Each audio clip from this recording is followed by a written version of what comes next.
Hello, my darlings. This is Netherton World Adventure 3. As you can see, I'm recording in the kids' room. That's because the Roomba is running around the house cleaning it, and it's very, very noisy. So I'm in the kids' room today. The reason I can't wait until the Roomba's done to record this video is in 10 minutes, I am leaving to go and get Lasik, which means I will no longer need these glasses. So on the next Netherton adventure, I will not have glasses, I will not have contacts, I will have 20/20 vision, ideally. Now, you know I'm a science teacher, so I'm going to show you my understanding of what they're going to be doing to me in about an hour or so.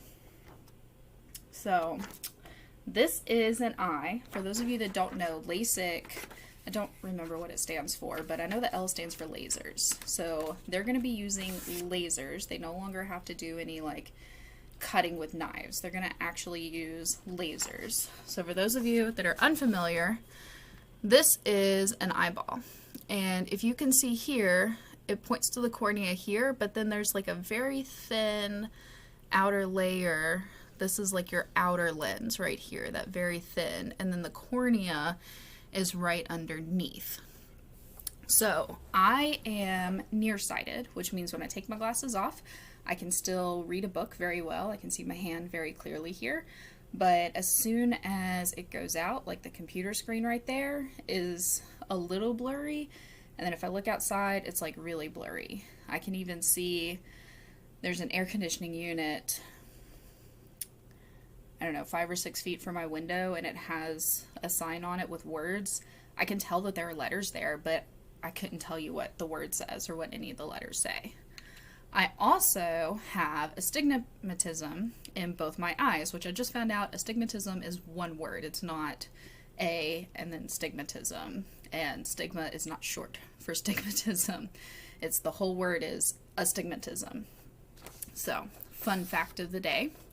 So what astigmatism is, if you can see, this cornea is very well rounded. Like it's almost perfectly round like a basketball. When you have astigmatism, it comes out and it's more oval, like an egg or a football. So it's not as rounded as it's supposed to be. So in order to fix my eyes, they're going to have 2 different lasers. The first laser is going to go cut that lens, so it's going to do like an X or a cross to give it 4 flaps, and they're going to take those flaps and move them out of the way so that the second laser can get to my cornea. And so it's going to trim some stuff. It's just going to kind of trim up my cornea and reshape it a little bit so it's more rounded and so that I can see far away. And I should have 20/20 vision. I had 3 different consultants tell me that I look like a really good candidate to get 20/20. There is a slight possibility that something goes wrong and I end up with like worse vision. But I'm willing to take that risk because I'm very tired of glasses or contacts. Yes, I am a little nervous, but it's fine. So, like I said, they're going to cut the outer flaps away. They're going to reshape it. All of this takes like somewhere between 10 and 20 seconds per eyeball. It is super, super quick. They cut, they move, they cut, and then they're done. And because they're cutting with lasers, all I will see is like a really cool light show. They'll give me some medicine to calm me down. They'll numb my eye drops. They have something that like holds my eyelids open, and the eye drops will numb my eyes, but it will also keep my eyes moist so I won't feel like I have dry eyes. And then I'm just gonna see like this really cool laser light show, and then less than a minute later both my eyes will be done, and then they'll let the flaps close back and heal. They said that first day or the first few hours afterwards is a little painful, so I'm gonna try to come home and take a nap. But tomorrow I should be able to drive myself to my follow-up appointment without glasses or contacts or anything else. I should be able to have 20/20 vision and be able to drive myself starting tomorrow. So I'm super excited about that. I have eye drops that I've been putting in my eyes for 3 days now. And then I have artificial tears that I'll have to put in anytime my eyes feel dry. I am not allowed to get my eyes wet for a week, so, or rub them or anything like that, again, because that outer lens is going to be healing up. So what's going to happen is they're going to give me some kind of like eye shield to prevent my eyes from getting rubbed at night. I will probably wear like goggles or something in the shower. I just have to be really careful in the shower not to get my eyes wet. I'm not going to be able to go swimming, which we're going to a water park in like a week. So it's going to be, I'm just going to have to be careful not to get my eyes wet. I'm not supposed to sweat where sweat gets in my eyes or anything like that. And yeah, that's pretty much the restrictions. And then something else that I learned. So we have this inner lens here. It's a bit smaller, I guess width-wise, but a bit thicker than the outer lens. But anyway, we have this inner lens here. When you hit about 40 to 45, you know how people have to start wearing like reading glasses in order to see up close. That's because that inner lens starts to harden, and it makes it so you can no longer see things up close very clearly. It's a little blurry, so you have to get reading glasses. But fortunately, reading glasses are really cheap, very common. I shouldn't have to go and get a prescription or anything like that. And when you hit that age, you shouldn't have to go get a prescription. You can just like go to Walmart, try on different ones till you find one that works. And that should be good. And then of course, when you get in your like 60s, you get cataracts. Still not 100% sure what cataracts are, but I know there's such a thing as cataract surgery. So you can get that and have 20/20 vision. So yeah, I'm going to have 20/20 vision. Ideally, hopefully. I'm really excited. I'm excited to not have to wear these anymore. I don't know if you can tell, but like these are really, really old and they have like permanent splotches on them and stuff like that. But glasses are really expensive. Lasic's really expensive too. And FYI, insurance does not cover it because it's elective, because apparently it is elective to be able to see without corrective lenses. And if there's one thing that you are grateful for today, if you don't have to wear glasses or contacts, please be grateful that you do not have to wear glasses or contacts, that you can see. You don't have to pay to be able to see. You don't have to go to the doctor to be able to see. You don't have to wear very expensive corrective lenses to be able to see. So if that's your one thing that you're thankful for today, please be thankful for that. I would say wish me luck, but I'm going to be posting this several days after. So here's hoping everything goes well. And next time you see me,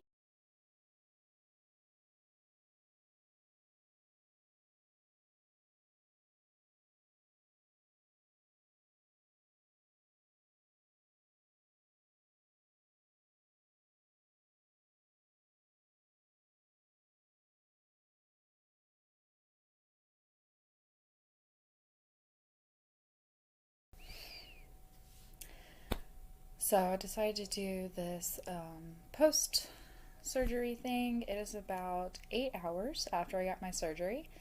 I can see very clearly. There's this very slight haze, and there's kind of like a halo effect around lights, but it's very minor.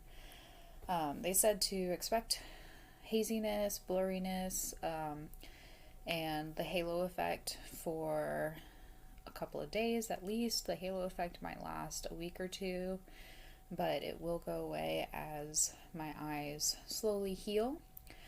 The procedure was actually really cool.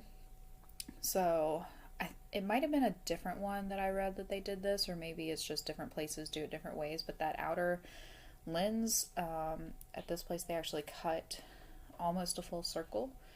So they'll cut like that much and leave that there so that they can like pull the whole flap off to the side. And it was really interesting from a science standpoint. It was super freaky from a personal standpoint, because like these are my eyes that this is happening to, but at the same time it's like, that's really interesting. Oh, that's so cool. So the first part kind of sucked. There was a lot of pressure on the eye when they pull it under to do the flap, or to cut the flap part, and there's like this little suction thing, and it was really weird. Of course they numbed up my eyes, so I feel pressure but I don't feel any pain. But I remember when they did this eye, like I thought they were gonna push that eye all the way into the socket. It was weird. And then the whole light show was super freaky. If you're squeamish, just stop now. Probably should have stopped a while ago. But under the light show, I could actually tell when they moved the flap off, because it was still pretty blurry from all the eye drops and stuff, but it went from like pretty blurry to like super blurry. And then there was like a bunch of lights and stuff. That lasted 30 seconds. The cutting part lasted 20 seconds. I know that because one of the girls in there was counting for me. So she was counting 20 and then 15 and then 10. And then when she got to 5, she counted all the way down, which was really helpful. They also, oh, here it is.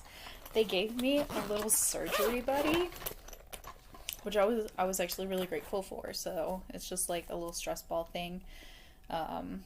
So they gave me a little surgery buddy. I was like, yay! So I was like squeezing the crap out of my surgery buddy during surgery. At least during the pressure part, during the light show, it wasn't too bad. I was more fascinated with what I was seeing than anything else.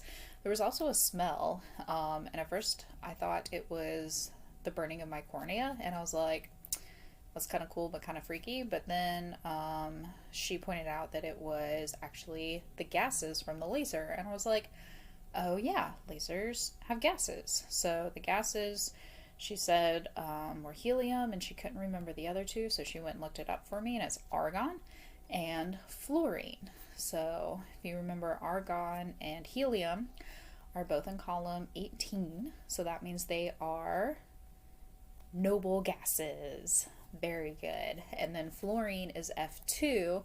The reason there's a 2 there is because it is a diatomic molecule, which means that it only appears in pairs in nature. You'll never see a fluorine atom by itself. Post treatment, they gave me these things. That's tape that I put on because I just took them off, so they like cover my eyes at night. So this prevents me from like accidentally rubbing them or like the pillow putting pressure on them or anything like that, because they're very anti-pressure. I have antibiotic drops I have to put in twice a day. I have these other drops that I'm not 100% sure what they're for. I need to go back and read the actual stuff. Sorry, I'm really tired. I did not sleep post-surgery. So some people experience no pain afterwards. Some people I think most people experience a little bit of pain but are able to sleep through it. But she said if I could sleep for the first 2 hours after surgery, that's when the highest amount of pain is. And I am just one of those lucky people that had a lot of pain. It was really intense. On a scale of 1 to 10, I would say it's a 15. It's probably the worst pain I have felt in my life, and it lasted about 3 hours. And it was me. I was trying to like move around, get comfortable. I kept constantly, these are artificial tears. I kept putting my artificial tears in to try to cool it down. I even got an ice pack, which is in the bed somewhere, hopefully not squashed and busted. And like put that over the eye shield to try and cool my eyes down because they felt really hot. I did notice like if I got up and moved around and forced myself to like open my eyes a little bit, I felt a little bit better nausea wise. I was in so much pain, I was feeling nauseous. So that was fun. But again, after about 3 hours of that, I got into a position in bed and was able to kind of sleep. I started drifting off to sleep. I had my partner set me up with my audiobook early on because I realized I'm not sleeping and I need something to keep my mind off the pain. I can't watch a movie, so I plugged in my earbuds and listened to the audiobook for the 3 hours. And then once I started to drift off, I just paused it and I slept for about 3 hours, I think. Yeah. On and off, in and out. And so, but I had 20/20 vision now. It's awesome. Like I said, there's that halo effect. Looking at a screen, it's not super clear, but it's mostly clear. And like looking out in the room, everything's really clear. It's awesome. So pain worth it. And again, my case is not the normal case. It is not normal, I think, to have that much pain. I'm just very lucky in that way. So yeah, lots of artificial tears. I have some in the fridge to get them nice and cool. I just had dinner, but I'm still kind of hungry, so I'm gonna go have a snack, and I hope you enjoyed getting all this extra information. I did not mean for the video to run this long. I apologize, and you'll see me next time.